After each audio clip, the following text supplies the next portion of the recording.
in Pakistan we talk about different professions, then I believe کہ land development کا profession سب سے زیادہ مشکل ہے.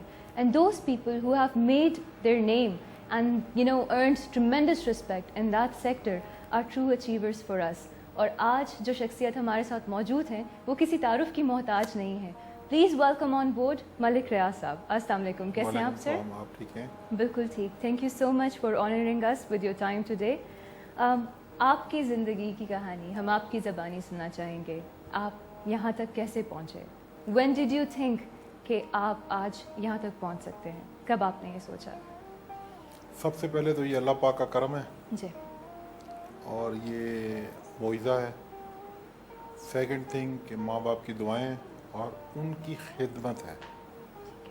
خدمت کو جس آدمی نے اپنی ماں باپ کی دل سے خدمت کی, اللہ تعالیٰ اس کو نوازتا ہے. ٹھیک ہے.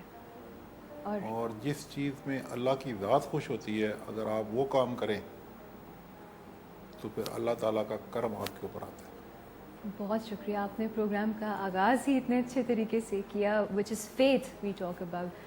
آپ کا بچپن کیسا تھا؟ ایکچولی ہم 8 بھائی ہیں اور میں سب سے بڑا ہوں. اور میری زندگی کی کہانی یہ ہے کہ میں نے یہیں پنڈی میں ہم 60 میں آئے تھے.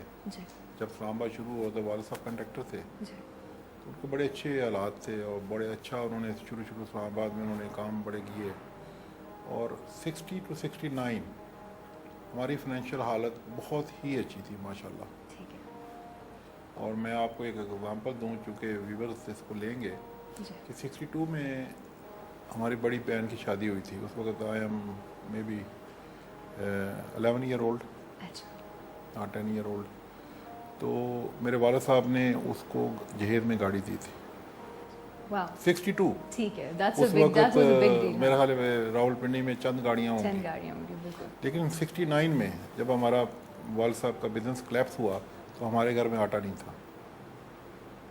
کیا ٹرانزیشن تھی؟ مطلب یہی بزنس کلیپس ہو گیا والد صاحب کا, اور ایک دن بالکل, اور یہ کہہ دینا کہ آٹا نہیں تھا, اور حقیقت نہیں تھا. ہاں. اور اس کے بعد میں نے کام شروع کیا. والد صاحب نے مجھے منع کیا کنسٹرکشن نہ کرو, تو ان کا ہمارا خاندانی پیشہ کنسٹرکشن ہے, ٹھیکیداری تھی. تو میں نے آرمی میں ٹھیکیداری شروع کی 1500 روپے کسی سے لے کے. میں بڑا تھا, اور اسی جدوجہد میں اللہ نے یہاں تک پہنچایا. اور اس میں بھی ایک واقعہ ہوا کہ 71 میں جب میری بڑی بچی کو فوڈ پوائزن ہوا, اباؤٹ 1 ایئر اولڈ, تو میرے پاس دوائی کے لیے پیسے نہیں تھے.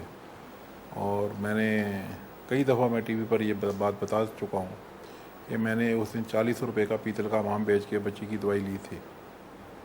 اور اس کے بعد بیگم نے جہیز کا سامان بیچا اسی پنڈی میں, اسی شہر میں. یہ جو فیتھ کی آپ نے بات شروع کی کہ اللہ تعالیٰ نے نوازا اور ماں باپ کی آپ نے اتنی خدمت کی, تو اس وقت جب حالات آپ کے بہت خراب تھے تو اس وقت آپ کا فیتھ اتنا ہی تھا, بھروسہ اتنا ہی میری تھا؟ کمٹمنٹ بھی یہی تھی.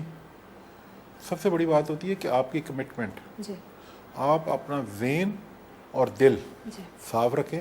میری تعلیم کوئی نہیں ہے, میں میٹرک پاس ہوں, وہ بھی دوسرے سال پاس ہوا تھا, پہلے سال فیل ہو گیا تھا میٹرک میں, اور وہ بھی پاسنگ مارک سے پاس ہوا ہوں. اور زندگی میں ایکسپیرینس گین کیا ہے.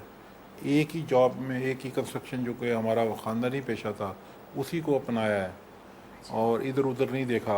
آپ کا پیشن بھی اس میں تھا اور نیچرل انکلینیشن بھی کنسٹرکشن کی میں طرف سمجھتا ہی اسے تھا, اور میں اسی پر اپنے عبور حاصل کیا اور اسی کو اپنا فیوچر بنایا.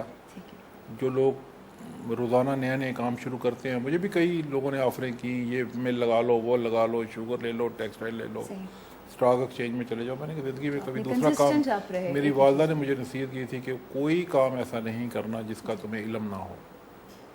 تو جس کا مجھے علم نہیں ہوتا وہ میں کام کرتا ہی نہیں. اسی لیے میں نے انٹرنیشنل کوئی انویسٹمنٹ نہیں کی.